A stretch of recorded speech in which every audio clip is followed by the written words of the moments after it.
Welcome to Krish kitchen. இன்றைக்கி நம்ம கிறிஷ் கிச்சனில் பொரிகடலை வச்சு தான் ஒரு வடை ரெசிபி பார்க்க போகிறோம். அது எப்படி செய்கிறதுன்னு பார்க்குறதுக்கு முன்னாடி நம்ம சேனலை நீங்கள் புதுசாக பார்க்குறீங்கன்னா மறக்காமல் சப்ஸ்கிரைப் பண்ணிக்கோங்க. அப்படியே பக்கத்தில் இருக்கிற பெல் ஐக்கானையும் கிளிக் பண்ணிக்கோங்க. உடனுக்குடன் நோட்டிஃபிகேஷன்ஸ் உங்களுக்கு வரும். வாங்க இப்போ எப்படி செய்கிறதுன்னு பார்க்கலாம்.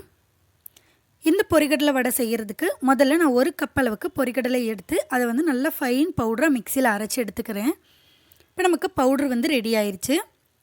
நல்ல ஃபைன் பவுடராகவே அரைச்சி எடுத்துக்கோங்க. இப்போ இதை வேறொரு பவுலுக்கு நம்ம மாற்றிடலாம். இது இன்ஸ்டண்ட்டாக செய்யக்கூடிய ஒரு ஸ்நாக் ரெசிபி. கண்டிப்பாக ட்ரை பண்ணி பாருங்கள். இப்போ இது கூட 1 கப் அளவுக்கு ரொம்ப பொடி பொடியாக நறுக்கின வெங்காயம், பெரிய வெங்காயத்தை ரொம்ப பொடி பொடியாக நறுக்கி வச்சுருக்கேன் நான். அதுக்கப்புறமா 2 பச்சை மிளகாயை குட்டி குட்டியாக கட் பண்ணி அதில் சேர்த்துக்கிறேன். 1 கொத்து கருவேப்பிலையை கட் பண்ணி சேர்த்துக்கலாம். கொஞ்சமாக மல்லி இலை, என்கிட்ட மல்லி இலை ரொம்ப கம்மியாக தான் இருந்தது, அதனால் நான் கம்மியாக சேர்த்துருக்கேன்.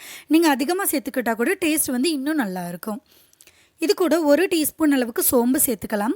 சோம்பு சேர்த்தா நமக்கு வடையோட அந்த டேஸ்ட் கிடைக்கும், அதனால் நான் சோம்பு சேர்த்துக்கிறேன். உங்களுக்கு வேணான்னா ஸ்கிப் பண்ணிக்கோங்க. இப்போ இந்த வடைக்கு தேவையான அளவு உப்பு சேர்த்துக்கலாம். அதுக்கப்புறமா வடை கொஞ்சம் கிறிஸ்பியாக வர்றதுக்காண்டி 1 டீஸ்பூன் அளவுக்கு பேக்கிங் சோடா சேர்த்துக்கிறேன். இது ஆப்ஷனல் தான், உங்களுக்கு வேணாம் அப்படின்னா ஸ்கிப் பண்ணிக்கோங்க. இப்போ இது எல்லாத்தையும் சேர்த்து நம்ம ஒரு மிக்ஸ் கொடுத்துடலாம். கைகளாலேயே நல்லா மிக்ஸ் பண்ணி விட்டுக்கோங்க. இந்த பொரிகடலை மாவு ரொம்ப கம்மியாக தான் தண்ணி தேவைப்படும் இதில். ஸோ நீங்கள் தண்ணியை டக்குன்னு நிறையா சேர்த்துறாமல் கொஞ்சம் கொஞ்சமாக சேர்த்து பிசைஞ்சுக்கோங்க. எனக்கு தெரிஞ்சு 1/4 டம்ளருக்கு கம்மியாகவே ஒரு 3லேருந்து 4 டீஸ்பூன் அளவுக்கு தான் தண்ணி தேவைப்படும். இப்போ நம்ம எடுத்துருக்கிற 1 கப் பொரிகடலைக்கு அவ்வளோதான். பாருங்கள், நம்ம பிசைஞ்சாச்சு. ஏன்னா ஏற்கனவே வெங்காயத்துலேயுமே தண்ணி இருக்கும், அதனால் நீங்கள் தண்ணி நிறையா சேர்த்துட வேண்டாம்.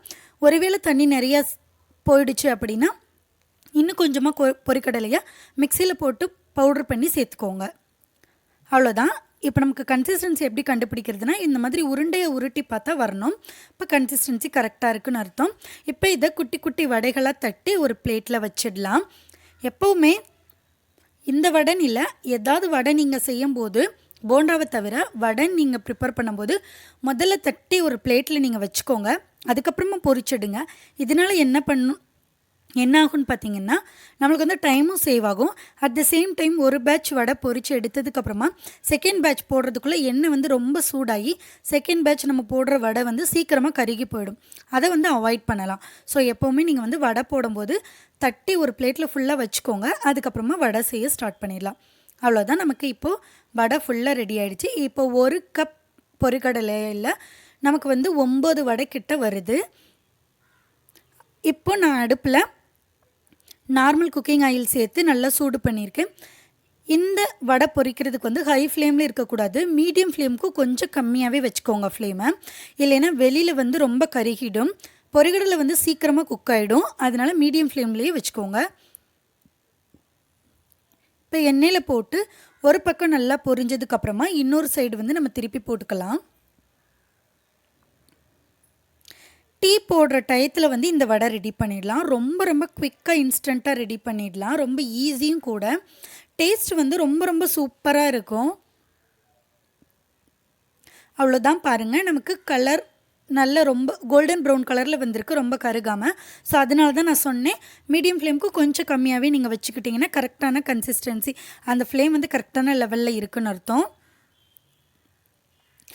அதே மாதிரி பொதுவாகவே வடை போண்டா போடும்போது தண்ணி கொஞ்சம் கம்மியாகவே சேர்த்து கட்டியாக பிசைஞ்சுக்கோங்க. தண்ணி நிறையா இருந்துச்சுன்னா எண்ணெய் நிறைய குடிக்கும்.